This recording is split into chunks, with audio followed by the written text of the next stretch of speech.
দেখেন algo joint থেকে একটু ছেড়ে দিছে, ছেড়ে দিয়ে ধরছে। আর এই পাশে এই যে হাড় পর্যন্ত এখানে আসলো 40 ইঞ্চি। একটু দেখো কাছে আনে, দেখো 40 ইঞ্চি বুকের ব্যাটটা মাপ দেই খালি, তাইলেই হয়ে যাবে।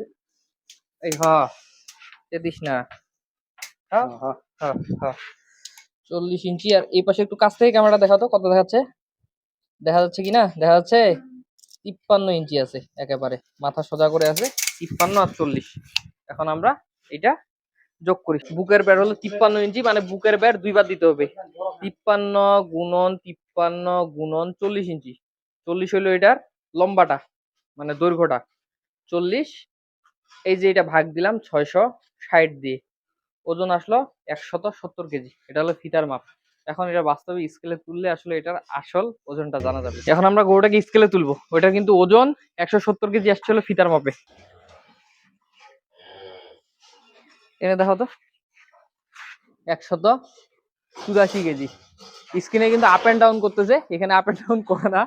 ওইটা আমি আবারও বলি, ওইটা কিন্তু এলইডিটা মোবাইলে ওরকম করবেই, কিন্তু বাস্তবে ওইটা সব ঠিক আছে। 184 গ্রাম, এই 84 কেজি 400 গ্রাম, সেগুলো বাস্তব।